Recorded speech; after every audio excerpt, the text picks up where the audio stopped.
बहुत सुंदर। तो आइए अब मैं आपको माता पार्वती और भगवान शिव के विवाह तथा उनके पुत्रों कार्तिकेय और गणेश जी की कथाएं विस्तार से सुनाता हूं।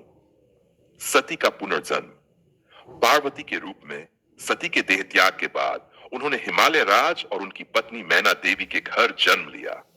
उनका नाम रखा गया पार्वती। बचपन से ही पार्वती भगवान शिव को अपना पति मानती थी। जब वे बड़ी हुई तो उन्होंने संकल्प लिया कि वे केवल शिव को ही पति बनाएंगी। पार्वती की कठोर तपस्या। पार्वती ने शिव जी को पाने के लिए पर्वतों पर कठोर तपस्या आरंभ की। पहले वे फल फूल खाकर रहती, फिर केवल पत्तों पर, और अंत में अन्न जल तक छोड़कर केवल वायु पर जीवित रहने लगी। उनकी इस तपस्या से देवता भी प्रभावित हुए। कामदेव का प्रहार उसी समय शिव जी समाधि में लीन थे। देवताओं को चिंतक शिव और पार्वती का विवाह नहीं, तब तक असुरों का विनाश संभव नहीं है। उन्होंने कामदेव को भेजा।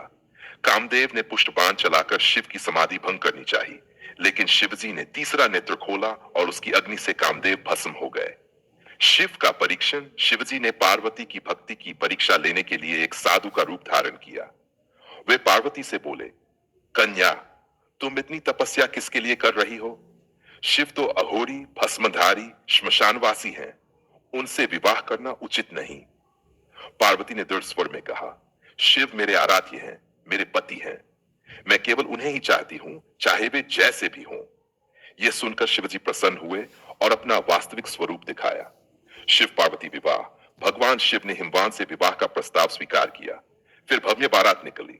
भूत प्रेत, गण, यक्ष, देवता सब उस बारात में शामिल हुए। शिव का भयानक रूप देखकर माता मैना पहले घबरा गई, पर बाद में शिव ने सुंदर रूप धारण किया। अंततः विधि विधान से शिव और पार्वती का विवाह संपन्न हुआ। कार्तिकेय का जन्म। शिव और पार्वती के मिलन से उनके घर पुत्र का जन्म हुआ, कार्तिकेय। उन्हें स्कंद और मुरुगन भी कहा जाता है। कार्तिकेय का जन्म असुरों के संहार के लिए हुआ था। उन्होंने ही तारकासुर जैसे दैत्य का वध करके देवताओं को भयमुक्त किया। गणेश जी का जन्म। एक बार माता पार्वती स्नान करने जा रही थीं।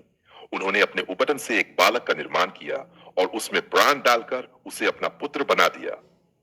उन्होंने कहा, तुम मेरे द्वार पर पहरा दो और किसी को अंदर मत आने देना। इसी बीच भगवान शिव आए। गणेश जी ने उन्हें रोका। शिव क्रोधित हो उठे और युद्ध में अपने त्रिशूल से गणेश का सिर काट दिया। पार्वती ये देखकर विलाप करने लगी। तब देवताओं ने शिव को समझाया। शिव जी ने गणेश का सिर वापस लगाने का वचन दिया। उन्होंने गज हाथ सिर लाकर बालक के धड़ पर स्थापित किया और उसे जीवित कर दिया। तभी से वह गणेश कहलाए और विघ्नहर्ता तथा प्रथम पूज्य है। कथा का संदेश। तपस्या और भक्ति से असंभव भी संभव हो जाता है।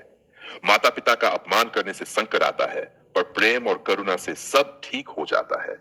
गणेश जी हमें सिखाते हैं कि विनम्रता और बुद्धि से सब बाधाएं दूर की जा सकती हैं।